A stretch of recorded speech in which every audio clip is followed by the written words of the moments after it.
ব্যক্তি থেকে পরিবার, সমাজ থেকে রাষ্ট্র, দেশ থেকে বিশ্ব, সবকিছু চালিকায় রাজনীতি। তাই রাজনীতির 10 দিক নিয়ে রাজকাহন নিবেদন করছে জিপিএইচ ইস্পাত। সাথে আছি আমি তানিয়া হারুন। 2008 সালের সেপ্টেম্বর থেকে যুক্তরাজ্যের রাজধানী লন্ডনে নির্বাসিত জীবনযাপন করছেন বিএনপির ভারপ্রাপ্ত চেয়ারম্যান তারেক রহমান। পতিত আওয়ামী লীগ সরকারের আমলে নিষেধাজ্ঞার কারণে এতদিন সরাসরি কোনো গণমাধ্যমের প্ল্যাটফর্মে কথা বলতে না পারলেও শেখ হাসিনার পতনের পর এই প্রথম ব্রিটিশ সংবাদ মাধ্যম বিবিসি বাংলার একটি সাক্ষাৎকারে তিনি বলেছেন দ্রুতই দেশে ফিরছেন তিনি, অংশ নেবেন নির্বাচনেও। এছাড়া দলের প্রার্থীদের নমিনেশন, আওয়ামী লীগের বিচার প্রক্রিয়া, খালেদা জিয়ার রাজনীতিতে ফেরার বিষয়সহ প্রায় 23টি গুরুত্বপূর্ণ বার্তা দিয়েছেন তিনি। এর মধ্যে উঠে এসেছে জুলাই আন্দোলন প্রসঙ্গ। জুলাই গণ অভ্যুত্থানের পর গত 1 বছরে বিএনপির একাধিক কেন্দ্রীয় নেতা তারেক রহমানকে এই আন্দোলনের একমাত্র মাস্টার মাইন্ড হিসেবে উল্লেখ করে বক্তব্য দিলেও সাক্ষাৎকারে তিনি মোটেও নেতৃত্বের গৌরব নিজের কাঁধে নেননি, বরং বিনয়ের সঙ্গে জানিয়েছেন তিনি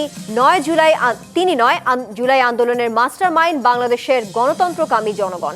বিগত 2 দশকে যেখানে বাংলাদেশের মানুষ রাজনীতির নামে দেখেছে আত্মপ্রচারণা ও ক্রেডিট নিজের ঘাড়ে তুলে নেওয়ার অপরাজনীতি, তার বিপরীতে তারেক রহমানের এই বক্তব্য কি রাজনৈতিক সংস্কৃতি পরিবর্তনের বার্তা দিল? রাজনীতির মাঠে এই নিয়ে যখন চলছে নানা ব্যাখ্যা বিশ্লেষণ, তখন এর সঙ্গে যুক্ত হচ্ছে আওয়ামী লীগের বিচার ও শেখ হাসিনার প্রত্যর্পণের বিষয়টিও। এই প্রসঙ্গে ভারতের পররাষ্ট্র সচিব বিক্রম মিস্ত্রি বলেছেন, তারা শেখ হাসিনাকে ফেরত চেয়ে বাংলাদেশের অনুরোধের বিষয়টি পরীক্ষা নিরীক্ষা করছে। তবে শেখ হাসিনার বিষয়টি সমাধানে 2 দেশের সরকারের মধ্যে সংলাপ ও পরামর্শের প্রয়োজন অনুভব করছে তারা। অন্তর্বর্তী সরকারও কি একই রকম অনুভব করছে নাকি না?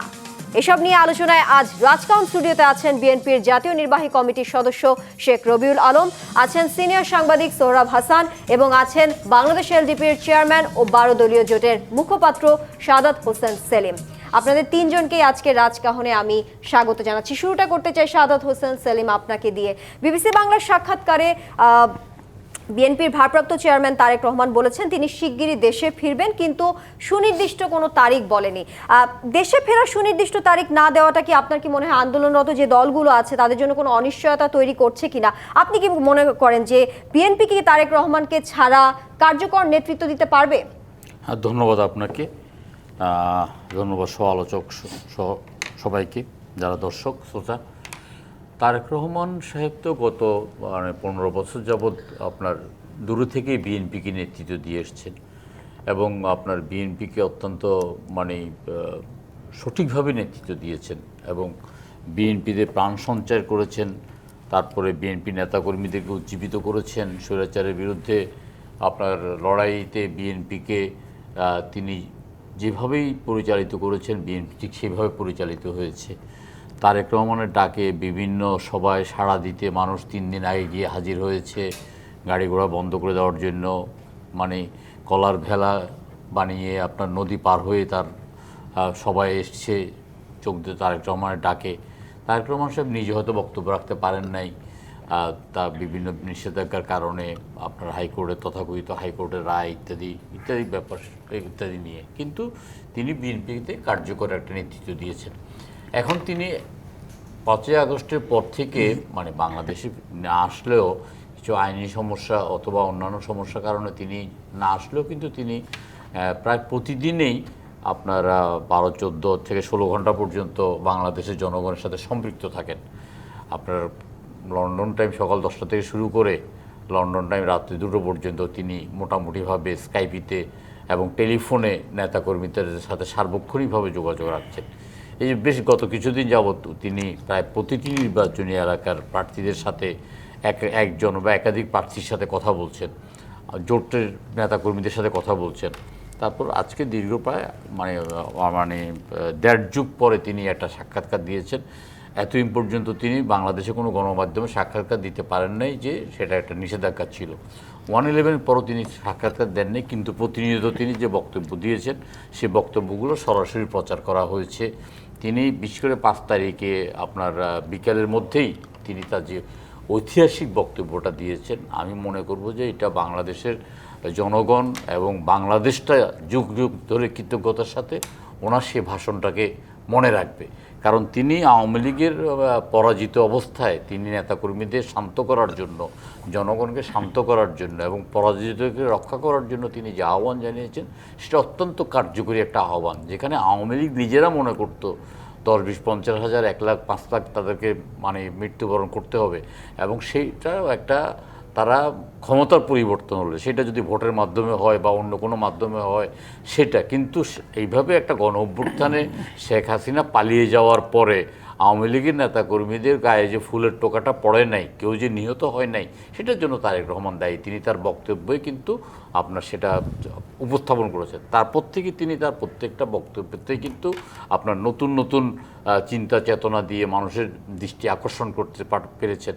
তিনি তার বক্তব্যের পরিশালীনতা, তারপরে তার পরিমিত বোধ, তারপর তার শব্দচয়ন, তার বাচনভঙ্গি ইত্যাদি দিয়ে কিন্তু ইতিমধ্যে তিনি কিন্তু বাংলাদেশের রাজনৈতিক অঙ্গনে তিনি কিন্তু সাড়া ফেলে দিয়েছেন যে পরিবর্তিত তারেক রহমানকে আমরা আমাদের সামনে উপস্থাপন অর্থাৎ করতে সাদাত চাই। হোসেন সেলিম সাক্ষাৎকারে তো ওনাকে জিজ্ঞেস করা হয়েছিল আরেকটি বিষয় নিয়ে, সেটা হচ্ছে বিএনপি চেয়ারপারসন খালেদা জিয়ার নির্বাচনে অংশ নেওয়ার বিষয়টি নিয়ে তাকে প্রশ্ন করা হয়েছিল। তিনি বলেছেন আসলে তার বেগম খালেদা জিয়ার শারীরিক অবস্থার উপরে আসলে নির্ভর করছে তিনি নির্বাচনে অংশ নেবেন কিনা।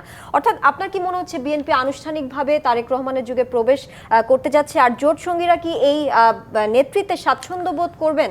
আপনার কি মনে হয়? না, আমরা তো আপনার বিগত 18 সালের পর থেকেই, 18-র যে 8ই ফেব্রুয়ারি বেগম খালেদা জিয়া জেলে যাওয়ার পর থেকেই তো আমাদের যোগাযোগটা তারেক রহমান সাহেবের সাথেই ছিল। আমরা প্রতিনিয়ত ওনার সাথে যোগাযোগ করতাম, ওনার সাথে আমরা স্কাইপিতে কথাবার্তা বলতাম। এমনকি বর্তমানে বেগম খালেদা জিয়া জেল থেকে মুক্ত হওয়ার পরে, এরপরে আপনার বর্তমানে বাসায় অবস্থান করার পরেও কিন্তু আমরা কিন্তু সেভাবে বেগম জিয়ার সাথে সম্পর্কিত নই। আমরা কিন্তু বিভিন্ন বিষয়ে তারেক রহমান সাহেবের সাথেই আমাদের যোগাযোগটা হচ্ছে। তা বেগম খালেদা জিয়া চেয়ারপারসন হিসাবে সম্মানের জায়গার মধ্যে আছেন। তিনি আপনার দলের সিনিয়র নেতাদের সাথে কখনো কোনো কথা বলছেন, কখনো তিনি তারেক রহমান সাহেবের সাথে কথা বলছেন, সবসময় তারেক রহমান সাহেবের সাথে নিঃসন্দেহে কথা বলছেন। তো সেখানে আমরা তারেক রহমান সাহেবের সাথে আমাদের কাজ করতে, বাংলাদেশের আমরা যারা আন্দোলন করেছি বিগত 15 বছর যাবৎ, বিশেষ করে 2022 সালে আমরা যারা মানে যুগবদ্ধভাবে আন্দোলন করেছি 31 দফা দাবিকে সামনে রেখে সরকার পতনের আন্দোলনে, সে আমাদের মধ্যে তারেক রহমান সাহেবের নেতৃত্বের প্রতি গভীর শ্রদ্ধাবোধ আছে এবং আমরা মানে অনেক সিনিয়র রাজনৈতিক নেতাদেরকে আমরা বলতে শুনেছি যে আন্দোলন সংগ্রামে তারেক রহমান যেভাবে বিদেশ থেকে নেতৃত্ব দিচ্ছেন সেটা অবশ্যই আপনার প্রশংসনীয়। সুতরাং আমাদের পক্ষে সেটা মানে আমরা অত্যন্ত আনন্দ এবং গৌরবের সাথে সেটা মেনে নেব। এবং বিএনপি হয়তো বা আমরা হয়তো তারেক রহমানের যুগে আমরা প্রবেশ করতে যাচ্ছি, তারপর বেগম খালেদা জিয়া অত্যন্ত দৃঢ়চিত্তের একজন মহিলা, তার মধ্যে সৎসাহস এবং আপনার তার দৃঢ়তা এবং আপনার তার অত্যন্ত আপোষহীনতা তাকে একটা জায়গায় এনে পৌঁছে দিয়েছে। এই অসুস্থ অবস্থার মধ্যে দিয়েও তিনি কিন্তু যদি সুযোগ থাকে তাহলে তিনি হয়তো নির্বাচনী প্রচারণায় অংশগ্রহণ করবেন, কারণ তিনি নির্বাচনের প্রচারণায় অংশগ্রহণ করলে নির্বাচনী প্রচারণার একটা ভিন্ন মাত্রা যোগ হবে। আর যেহেতু ওনার আপনার মননে চিন্তা চেতনায় রাজনীতিটা এমনভাবে আছে এবং দলের যিনি এখন পর্যন্ত চেয়ারম্যান, নির্বাচনের সময় তো তিনি বসে থাকবেন না, অসুস্থ শরীর নিয়ে হলেও তিনি কিন্তু আপনার জনগণের কাছে যাওয়ার চেষ্টা করবেন এবং জনগণকে বার্তাটা দেবেন। সেলিম, ধন্যবাদ আপনাকে। এবারে যেতে চাই সোহরাব হাসান আপনার কাছে। বিএনপির ভারপ্রাপ্ত চেয়ারম্যান তারেক রহমান বলেছেন নেতাদের বিরুদ্ধেও যদি অভিযোগ প্রমাণিত হয় তাহলে অবশ্যই সেখানে ব্যবস্থা নেওয়া হবে। 2001-06 এই সময়কার যে ক্ষমতার অপব্যবহার কিংবা হাওয়া ভবন সিন্ডিকেট, এইসব বিষয় নিয়ে তো সচরাচর অনেক সমালোচনা হয়েছে। এবার কি বিএনপি ভিন্নভাবে দল চালাবে আপনার মনে হয় এই অভিযোগগুলোর পরিপ্রেক্ষিতে? ধন্যবাদ আপনাকে এবং শুভেচ্ছা দুই সহ আলোচককে। এখানে দুইজন রাজনৈতিক নেতা এবং যারা প্রত্যক্ষভাবে বিএনপির ভারপ্রাপ্ত চেয়ারম্যান তারেক রহমানের সঙ্গে কাজ করছেন, একজন জোটের সদস্য হিসেবে আর একজন দলের নেতা হিসেবে। সুতরাং তারা তো তার সঙ্গে দৈনন্দিন যে কথোপকথন, দিক নির্দেশনা, তার বক্তৃতা বিবৃতি নিবিড়ভাবেই পর্যবেক্ষণ করেন এবং অনুসরণ করেন। বাইরে থেকে একজন সাধারণ নাগরিক হিসেবে যেটা দেখব যে তিনি গিয়েছেন প্রায় 17 বছর না, এবং এই 17 বছরে যে কোনো মানুষেরই কিন্তু তার পরিবর্তন হওয়া স্বাভাবিক এবং সেই পরিবর্তনটা ইতিবাচক বলেই ধরে নেই, কারণ সাম্প্রতিক তার বক্তৃতা বিবৃতি, তার নির্দেশনার মধ্যে এক ধরনের দায়িত্ব বোধের পরিচয় আছে। দ্বিতীয় হচ্ছে যে আপনি বলেছেন যে দলের নেতাকর্মীদের বিরুদ্ধে তিনি বলেছেন যে দলের নেতাকর্মীরা অন্যায় করলেও তার বিরুদ্ধে ব্যবস্থা নিতে তিনি কুণ্ঠিত হবেন না। ইতিমধ্যে কিন্তু 7,000-এর বেশি নেতাকর্মীর বিরুদ্ধে ব্যবস্থা নেওয়া হয়েছে। কিন্তু তারপরও বলবো যে সশরীরে উপস্থিতি আর দূর থেকে দল পরিচালনা করার দুটোর মধ্যে কিন্তু পার্থক্য আছে। আর যেখানে আমাদের দেশে নেতাকে দেখতে চান, নেতার সঙ্গে সরাসরি কথা বলতে চান, পরামর্শ চান ইত্যাদি, এবং এটাই একেবারে তৃণমূল থেকে শীর্ষ পর্যায় পর্যন্ত, সেখানে তার উপস্থিতি তো অবশ্যই নতুন মাত্রা যোগ করবে। এখন তারেক রহমান বা বিএনপির চ্যালেঞ্জটা কিন্তু বাইরের নয়, চ্যালেঞ্জটা হচ্ছে ভিতরের, দলকে কতটা সুশৃঙ্খল রাখতে পারবে। দলের ভিতরে এক শ্রেণীর নেতাকর্মীর বিরুদ্ধে যে অভিযোগ আছে, দখলবাজি, চাঁদাবাজি, হানাহানি ইত্যাদি, আর সেটি যত দ্রুত বন্ধ করা যাবে তত দলের জন্য ভালো, দলের প্রধানের জন্যও ভালো। সামনে নির্বাচন, মানুষ কিন্তু দেখতে চাইবে যে বক্তৃতা বিবৃতিতে সুন্দর সুন্দর কথা, সেটা খুব ভালো, তাকে সবাই প্রশংসা করবেন, কিন্তু একই সঙ্গে দেখতে চাইবেন সেই কথা প্রতিপালিত হচ্ছে কিনা, দলের নেতাকর্মীরা সেটা প্রতিপালন করছে কিনা। কারণ মাঝে মাঝেই কিন্তু এই মুহূর্তে যে রাজনৈতিক হানাহানি বা সেটা কিন্তু বিএনপির অভ্যন্তরীণ কোন্দল বা কী বলে বিরোধের কারণেই, আর সেটা যতটা কমিয়ে আনা যায়, যতটা। আপনার কি মনে হয় না সোহরাব হাসান, নির্বাচন যত ঘনিয়ে আসছে, সামনে যেহেতু ফেব্রুয়ারিতে নির্বাচন, যত আসলে কাছে আসছে নির্বাচন, দেখা যাচ্ছে যে ছোট ছোট দলগুলোর সাথে বিএনপির দূরত্ব বাড়ছে, এই বিভাজন কি সরকার গঠনে তাদের জন্য কোনো সংকট তৈরি করবে কিনা, আপনার কি মনে হয়? না, আমার তো মনে হয় না যে নির্বাচন ঘনিয়ে আসছে আর এই সহযোগী দলগুলোর সঙ্গে দূরত্ব বাড়ছে, বরং তাদের নৈকট্য বেড়েছে। এই যে একটা ঐকমত্যে পৌঁছানো গেল, এক্ষেত্রে সহযোগী দলগুলোর কিন্তু ভূমিকা ছিল। আপনি দেখেছেন যে 9টি দল উদ্যোগ নিয়েছিল যাতে এই বিশেষ করে বিএনপি, জামাত ইসলামী এবং জাতীয় নাগরিক পার্টির মধ্যে যে কিন্তু তাদের মধ্যে যদি বিভেদ সৃষ্টি না হয়, তাহলে একে অপরের দিকে যে এরকম বিভিন্ন অভিযোগের সুর আসলে কয়েকদিন ধরেই আমরা সামাজিক যোগাযোগ মাধ্যমগুলোতে দেখছিলাম, এক ষড়যন্ত্রের কথা একবার বিএনপিকে দোষ দেওয়া হয়েছে কিংবা জামায়াতকে দেওয়া হয়েছে, এইসবের কারণে আপনার মনে হচ্ছে না বিভাজন সৃষ্টি হচ্ছে? আপনি সহযোগী বলতে কাদের বোঝান? সবাই তো আর সহযোগী হবে না, তাহলে নির্বাচনটা কি করে হবে? প্রতিদ্বন্দ্বিতা কার সঙ্গে হবে? সবাই যদি সহযোগী হয়। না, সহযোগীর কথা বলছি না, আমি বলছি যে রাজনৈতিক দলগুলোর মধ্যে রাজনৈতিক অঙ্গনে যে বিভেদ। আপনাদের আরেকজন যে বিএনপি স্বনির্ভর বিষয়ক সহ সম্পাদক ও সাবেক এমপি নীলুফার চৌধুরী মনি একটি বেসরকারি টিভি চ্যানেলের টক শোতে যেমন উনি বলেছেন যে বিভিন্ন দলগুলোর একত্রিত হওয়াকে উনি ষড়যন্ত্র হিসেবে দেখছেন। উনি আরো কিছু বক্তব্য নিয়েছেন, ওই বিষয়ে আমি আসবো। আমি সেই বিভাজন নিয়ে আসলে বলতে চাচ্ছি। আসলে বিভাজনটা আপনি যদি বলেন যে সহযোগী বিএনপির এক হচ্ছে জোট সঙ্গী, আর একটা হচ্ছে যে গণতন্ত্র মঞ্চের সঙ্গে তাদের একটা সমঝোতা আছে যুগপৎ আন্দোলনের, এটা মানে এদের যদি সহযোগী ধরেন তাদের মধ্যে তাদের মধ্যে তেমন দূরত্ব নেই। মতের দূরত্ব থাকতে পারে, কিন্তু একসঙ্গে পথ চলার ক্ষেত্রে অনেক বেশি তারা কাছাকাছি। আর যদি জামাত ইসলামী এবং জাতীয় নাগরিক পার্টির কথা বলুন এবং তাদের সহযোগীর কথা বলুন, যে জামাত ইসলামী বা অন্যান্য ইসলামী দলের সঙ্গে বিএনপির একটা আছে দ্বিতীয় আদর্শগত দ্বন্দ্ব আছে, বিরোধ আছে, নাহলে তো তারাও ইসলামী পার্টি করতেন। সেটি দ্বিতীয়ত হচ্ছে যে এখন এই আগামী নির্বাচনে কে কার প্রতিদ্বন্দ্বী। সাধারণ ধারণা হচ্ছে যে একদিকে বিএনপি থাকবে, বিএনপি ও তার সহযোগীরা, আরেকদিকে জামাত ইসলামী তার সোহরাব হাসান, সহযোগীরা। অর্থাৎ আমি যে গণমাধ্যমগুলোর কথা বলছিলাম সেখানে আসলে আপনাদের এই সহযোগীদের মধ্যেই কিছু বিভাজনের কথা উল্লেখ করা হয়েছে। আপনি বলছেন সেখানে কিন্তু আসলে বিভাজন নেই, দলের নাম বলুন। বিভাজন নেই। আমি সেই প্রসঙ্গে আসবো, দলের নাম সহ বলবো। আমি একটু যেতে চাই শেখ রবিউল আলম আপনার কাছে। বিএনপির ভারপ্রাপ্ত চেয়ারম্যান আজকে বলেছেন জুলাই গণ অভ্যুত্থানের যে মাস্টারমাইন্ড এটা কোনো ব্যক্তি নয়, উনি জনগণকে বলেছেন, বাংলাদেশের গণতন্ত্রকামী জনগণকে বলেছেন। কিন্তু বিএনপির আরেক নেতা অর্থাৎ দলটির ভাইস চেয়ারম্যান শামসুজ্জামান দুদু বলেছেন আন্দোলনের একক মাস্টারমাইন্ড ছিলেন তারেক রহমান। এই আপনি কি বলতে চান যে বিএনপি কি সেই অবস্থান থেকে সরে এসেছে, নাকি তারেক রহমান আজকে যে আসলে সাক্ষাৎকার দিয়েছেন সেটা রাজনৈতিকভাবে কেবল নম্রতা দেখাচ্ছেন? না, দুটি বক্তব্যই সত্য। এখন আপনি নিচ্ছেন কিভাবে সেটা হচ্ছে আসল বিষয়। যেমন ধরেন দীর্ঘদিন ধরে বিএনপি ফ্যাসিবাদী বিরুদ্ধে গণ আন্দোলন করছে, দমন নিধন, তারপর ধরেন পীড়ন উপেক্ষা করে রাজপথে থেকেছে, এবং গণ অভ্যুত্থানের যে আপনার আন্দোলন তাতে সর্বশক্তি প্রয়োগ করে নেতৃত্ব এবং মাঠে থেকে সর্বশক্তি প্রয়োগ করে গণ অভ্যুত্থান সফল করেছে। তো এখন বিএনপির যে কন্ট্রিবিউশন, নিশ্চয়ই বিএনপি শীর্ষ নেতার নির্দেশে, তারই দিক নির্দেশনায়, তারই পরামর্শে পুরা জাতীয় অনেকটা ঐক্যবদ্ধ হয়েছে। কারণ সহযোগী দল যারা আছে, আমাদের যারা সহযোদ্ধা আছে, একই সাথে জোট আছে, তারাও তো বিএনপির কাছ থেকে, শীর্ষ নেতার কাছ থেকে দিক নির্দেশনা পেয়েছে। তো সেই জায়গা থেকে বললে তো নিশ্চয়ই এটা বিএনপির একটা বড় অর্জন। কিন্তু বিএনপি মনে করে তার অর্জনটা জনগণের অর্জন, এই কারণে জনগণ তার সাথে ছিল বিদেশে সফল হয়েছে। 17 বছরের চেষ্টা করেছে, সব শেষ মুহূর্তে সব শ্রেণী পেশার মানুষ এসে ঐক্যবদ্ধ হয়েছে। বিএনপি যেহেতু জনগণের দল, জনগণের উপর আস্থা রাখে, যার ফলে বিএনপি মনে করছে এই অর্জনটা জনগণের। এটা আমরা দলীয়ভাবে দেখতে চাই না।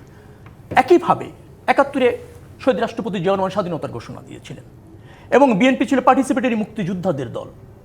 আওয়ামী লীগ যদি বলেন সব ছিল শরণার্থী মুক্তিযোদ্ধা, সব পরের দিন ইন্ডিয়াতে চলে গিয়েছেন, কাউকে খুঁজে পাওয়া যায় না নেতৃত্ব দেওয়ার পর। কিন্তু মহান মুক্তিযুদ্ধে যখন আমরা স্বাধীন হলাম, স্বাধীন বাংলাদেশ হলো, বিএনপি বলেছে আপামর জনগণের অর্জন। আবার স্বৈরাচার এরশাদ বিরোধী আন্দোলনে বিএনপির নেতৃত্ব হয়েছিল। শেখ হাসিনা 86 নির্বাচনে চলে গিয়েছিল, ওই সংসদ নির্বাচনে অংশগ্রহণ করেছিল। তারপর 88 থেকে আপনার আবার তিনি বেরিয়ে চলে আসলেন, এসে আমাদের আন্দোলনে যোগ দিলেন।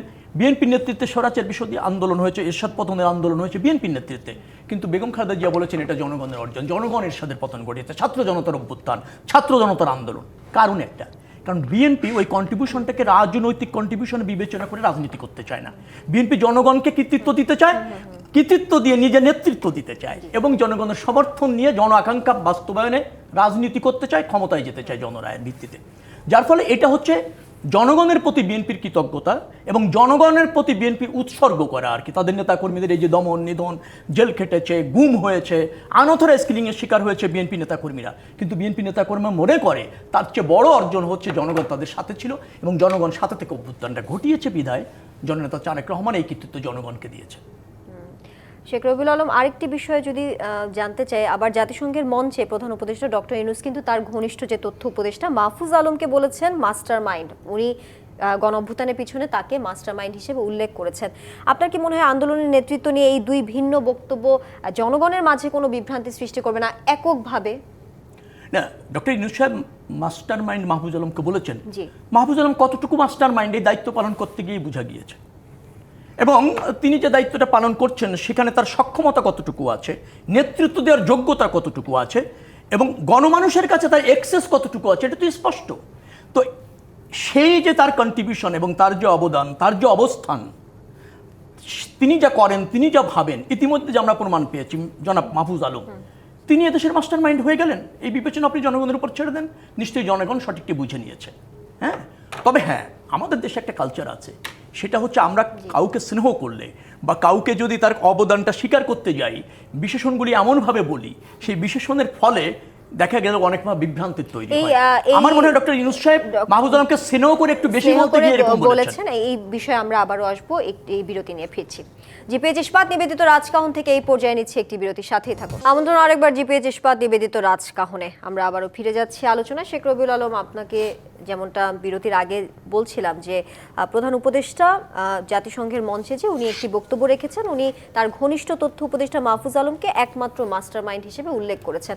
আমার প্রশ্ন হচ্ছে, একমাত্র উনি কেন তথ্য উপদেষ্টা মাহফুজ আলমকে উল্লেখ করেছেন? এই বিষয়টি নিয়ে আপনি বলবেন, তারপরে আমি আরেকটি বিষয়ে আপনার কাছে আসবো। না, আমার মনে হয় যে উনি স্নেহবশত বলেছেন। এই কথার গুরুত্ব কোন পর্যায়ে যাবে গণ অভ্যুত্থান নিয়ে, সেটা উনি মনে হয় যে একটু অবিবেচকের মতোই বলেছেন। তবে ধরেন ছাত্র নেতাদের মধ্যে অনেকেরই তো গুরুত্বপূর্ণ ভূমিকা ছিল, সাহসী ভূমিকা ছিল, দুর্দান্ত ভূমিকা ছিল, স্মরণীয় ভূমিকা ছিল। এখন গণ অভ্যুত্থান অর্থটা কি? গণের অভ্যুত্থান, গণ মানে কি? আমজনতা। এখানে ধরেন সবারই কন্ট্রিবিউশন আছে এবং বীরত্বপূর্ণ কন্ট্রিবিউশন আছে, আবার এই কন্ট্রিবিউশনের মধ্যে ভিন্নতা আছে। এক এক জায়গা থেকে এক একজন গুরুত্বপূর্ণ ভূমিকা পালন করেছেন। সবাই যখন সঠিক ভূমিকা পালন করেন তখনই কিন্তু একটা কর্মযজ্ঞ সফল হয়। একজন শ্রমিক থেকে শুরু করে একজন ছাত্র, একজন জনতা, একজন গার্মেন্টস শ্রমিক, যাই বলেন না কেন, এবং একজন রাজনীতিবিদ, সবাই যার যার যে দায়িত্ব ছিল বা যে কর্তব্য সে মনে করেছে ফ্যাসিবাদের বিরুদ্ধে রুখে দাঁড়াতে হবে, সবাই আমরা সফল হয়েছি ওই কারণে যে সবাই কন্ট্রিবিউশনটা ছিল মানে শতভাগ সামর্থ্যের মধ্যে, শতভাগ, যার ফলে এটা সফল হয়েছে। যার ফলে একজনকে ওইভাবে বলার কোনো সুযোগ আছে বলে আমরা মনে করি না। বা প্রধান উপদেষ্টা যদি এরকম জেনে থাকেন, আর গণ অভ্যুত্থান কোনো একজন মাস্টার মাইন্ডের পরিকল্পনায় হয়েছে কখনো আমি জানি না, কারণ এরকম কোনো নজির নাই। ফ্যাসিবাদের বিরুদ্ধে যখন সব শ্রেণী পেশার মানুষ রুখে দাঁড়ায় তখনই ফ্যাসিবাদের পতন হয়। একক নেতৃত্ব রাজনীতি করে না এরকম একক নেতৃত্ব, অথবা ধরেন সেনা বাহিনীর সাথে যুক্ত না এরকম একক প্রধান সেনা, এরকম ছাড়া কোনো একজন মানুষ পরিকল্পনা করলো আর গণ অভ্যুত্থান হয়ে গেল, এভাবে ভাবাটা আমার মনে হয় কিছুটা শিশুসুলভ অথবা অবিবেচকের মতো। তবে উনি শিক্ষকের মতো সবাইকে আপনার মোটিভেশনাল কথা বলেন। তো জাতিসংঘে যখন গিয়েছেন তখন আমাদের এই ছাত্র লিডারশিপ যারা ছিলেন, বিশেষ করে 5-7 জন তো ছিলেন, তাদেরকে একটু স্মরণীয় করার জন্য, একটু মহিমান্বিত করার জন্য হয়তো এই বাক্য দিয়ে তাদেরকে উপস্থাপন করেছেন আন্তর্জাতিক মহলে মাত্র। শেখ রবিউল আলম, আরেকটি বিষয়ে যদি আপনার কাছে জানতে চাই, ভারতের পররাষ্ট্র সচিব বিক্রম মিস্ত্রি বলেছেন বাংলাদেশের জনগণের ম্যান্ডেট দ্রুত প্রকাশ পাক এবং একটি গণতান্ত্রিকভাবে নির্বাচিত সরকার গঠিত হোক। কিন্তু আমরা সবসময় আসলে বেশ কিছু জায়গায় অভিযোগ দেখেছি, জনগণও দেখেছে যে ভারত অতীতে বিতর্কিত নির্বাচনের পক্ষে ছিল। এবার কি বিএনপি আসলে ভারতের আশ্বাসে আস্থা রাখতে পারে? না, ভারতের আশ্বাসের উপর তো আমরা নির্ভর করি না। আমরা মনে করি বাংলাদেশের জনগণের ভোটের অধিকার রয়েছে, একটা নির্বাচিত সরকার রাষ্ট্রে বাধ্যতামূলক। আচ্ছা, এই মুহূর্তে একটা নির্বাচন, এটা রাষ্ট্রের ডিমান্ড, জনগণের আপনার কি অধিকার। মনে হয় ভারত বাংলাদেশের সম্পর্কে যে বরফ গলার বিষয়টি এখন কি সেটা হতে যাচ্ছে? নির্বাচিত যেহেতু তারা আসলে গণতান্ত্রিকভাবে নির্বাচিত সরকার গঠিত হোক, তারা আসলে সেই পরামর্শও দিচ্ছেন, সেই কথাও বলেছেন আজকে, তাহলে না, নির্বাচিত সরকার তো জনগণের প্রতিনিধিত্ব করে এবং রাষ্ট্রের নেতৃত্ব দেয়। নির্বাচিত সরকারের সাথে যে কোনো দেশের সরকার সম্পর্ক রাখতে অনেকটা বাধ্য হয় এবং অনেকটা তার প্রয়োজন উপলব্ধি করে, কারণ নির্বাচিত সরকারের সাথে কথা বলা মানে হচ্ছে ওই দেশের জনগণের সাথে সম্পর্ক রাখা বা কথা বলা। তো সেই জায়গায় তো একটা ঘাটতি আছে। এখন ভারত একটা প্রতিবেশী রাষ্ট্র, বন্ধুপ্রতিম রাষ্ট্র, বাংলাদেশের জনগণের সাথে তার সম্পর্ক থাকা উচিত এবং জনগণের অধিকার নিয়েও তার কনসার্ন থাকা উচিত। আমরা কি চাই? আমরা ভারতের সাথে দ্বিপাক্ষিক সম্পর্ক চাই, কিন্তু সম অধিকারের ভিত্তিতে, ন্যায্যতার ভিত্তিতে এবং ধরেন পারস্পরিক সৌহার্দ্যতার ভিত্তিতে এবং সমমর্যাদার ভিত্তিতে আমরা সেটা চাই। আর যদি সেটা না হয় তাহলে তো নিশ্চয়ই বাংলাদেশের 18 কোটি মানুষ ভারতের আধিপত্যবাদের বিরুদ্ধে সোচ্চার, ভারতের আধিপত্য মেনে নেওয়া হবে না।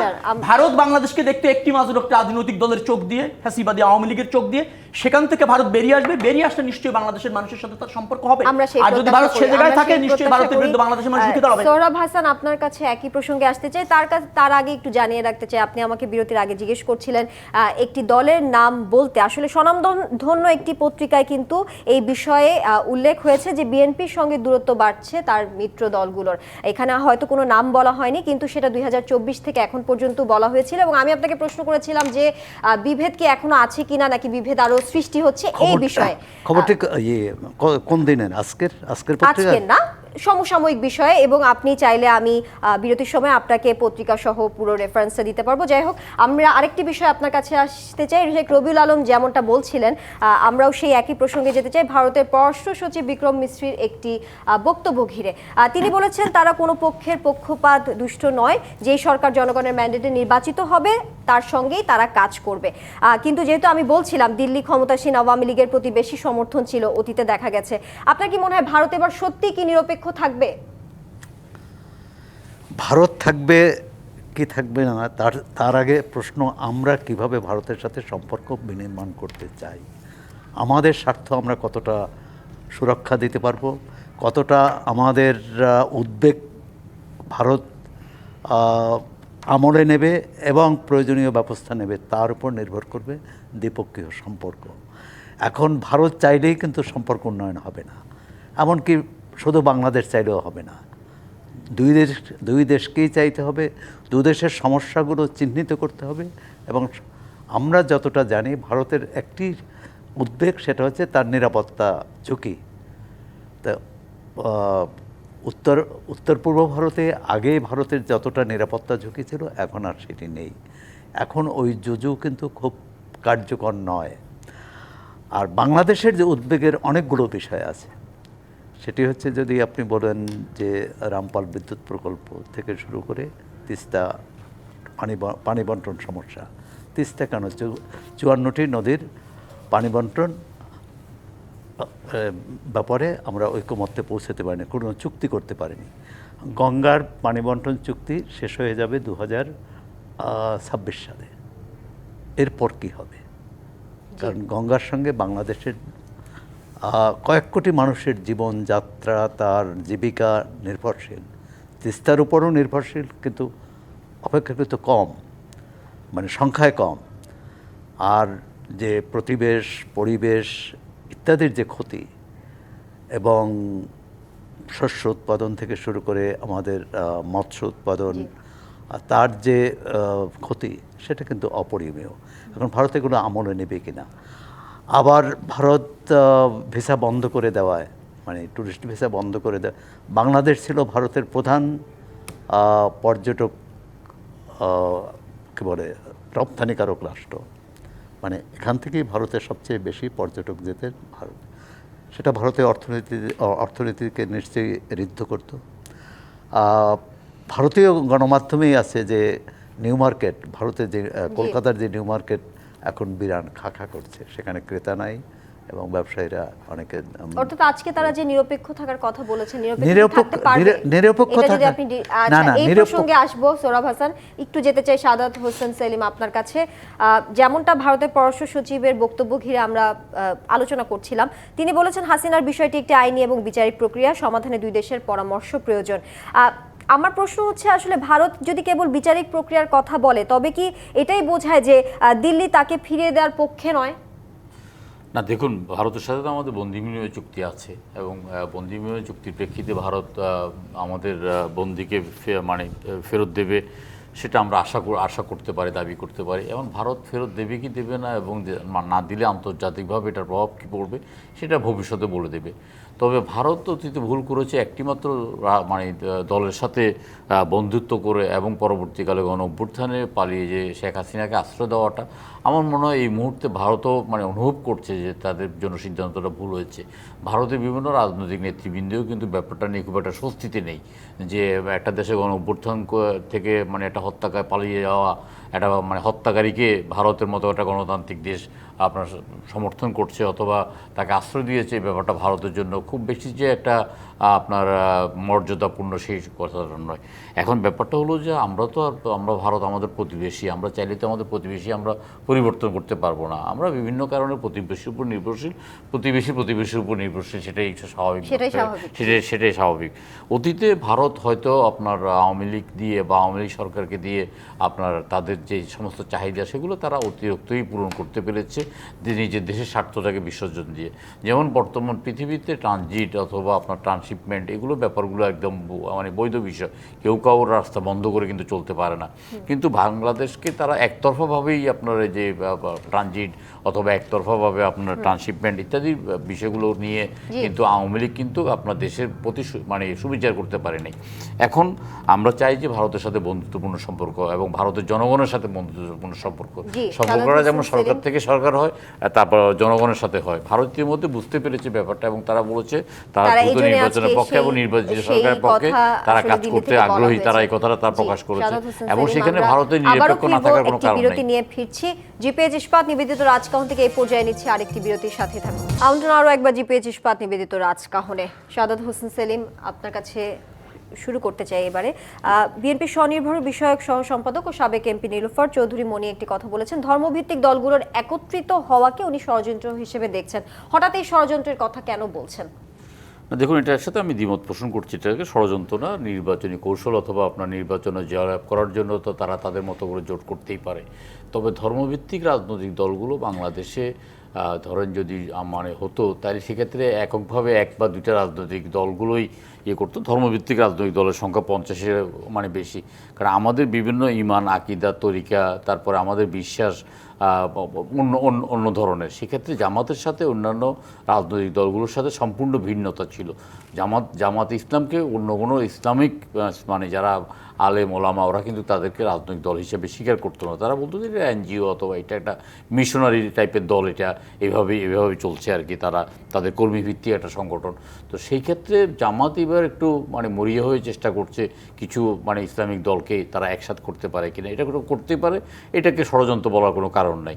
তবে মানে আমরা বিএনপির পক্ষ থেকে, বিএনপিও তো আপনার বিভিন্ন রাজনৈতিক দলগুলোর সাথে আলাপ আলোচনা করবে, তারপরে নির্বাচনী জোট করার চেষ্টা করবে এবং সেটা তাদের বিএনপির অবস্থানটাই প্রকাশ্য। বিএনপির পক্ষ থেকে 22 সালের 28শে মার্চের মধ্যে তারেক রহমান ঘোষণা করেছেন যে স্বৈরশাসকের বিরুদ্ধে যারাই রাজপথে লড়াই করবে এবং বিজয়ী হওয়ার পরে সবাইকে নিয়ে তিনি আপনার সরকার গঠন করবেন, জাতীয় সরকার গঠন করবেন ইত্যাদি। এই ব্যাপারে বিএনপি এখন পর্যন্ত একসাথে আছে।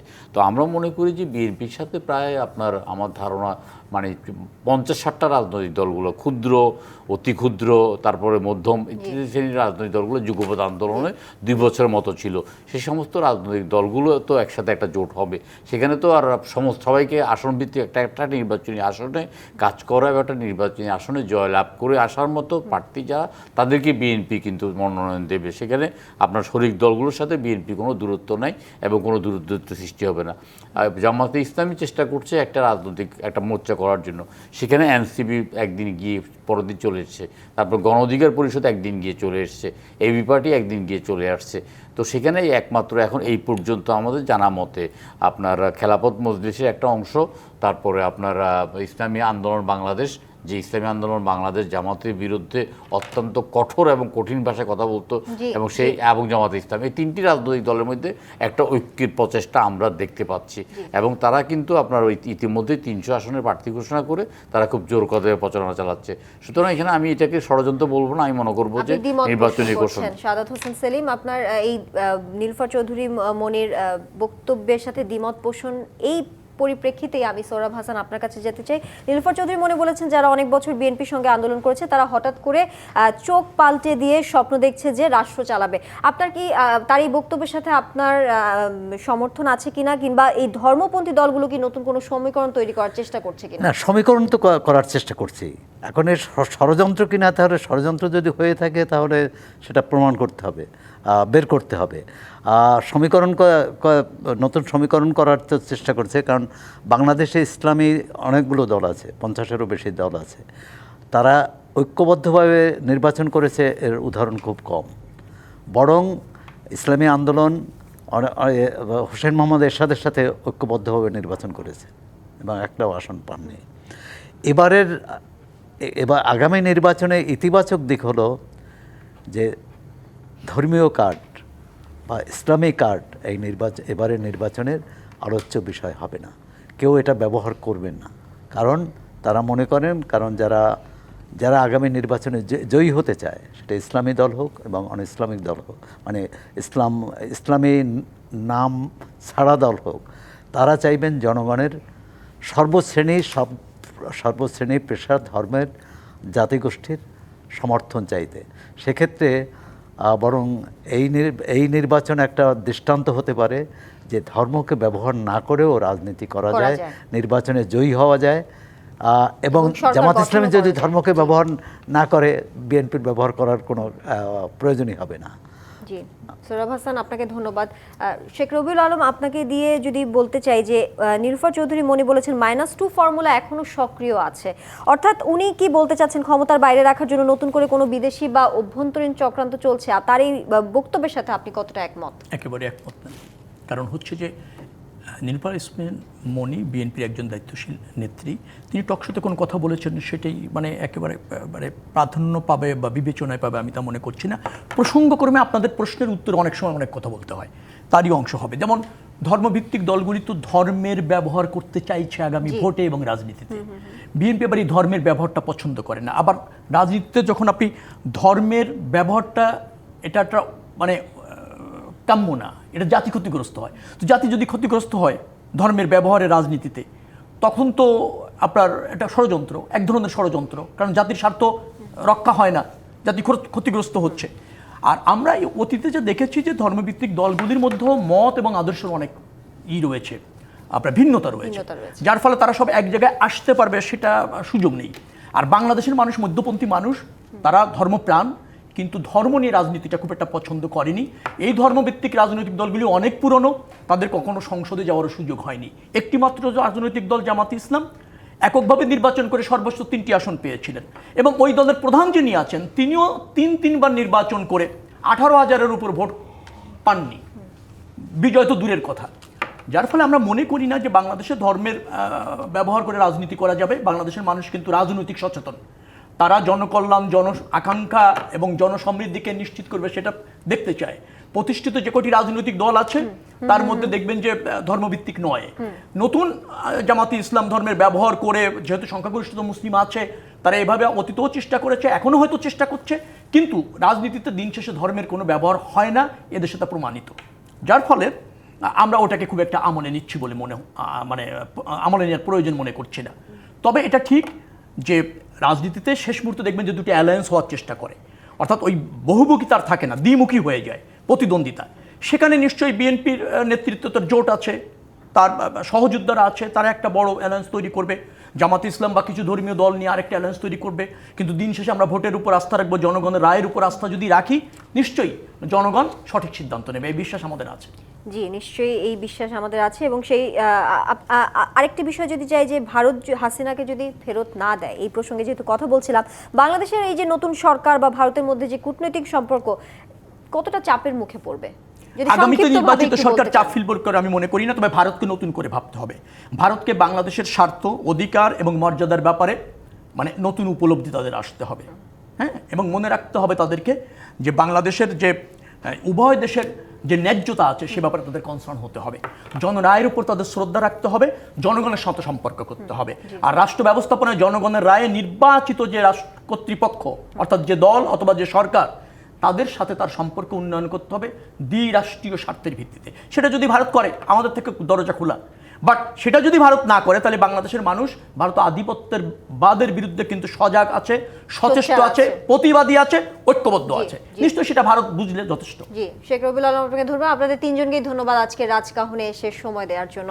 জিপেচ ইস্পাত নিবেদিত রাজকাহন থেকে এই পর্যায়ে এখনই বিদায় নিচ্ছি। ফিরবো আগামীকাল রাত 10টায় নতুন রাজকাহনের সঙ্গেই থাকুন।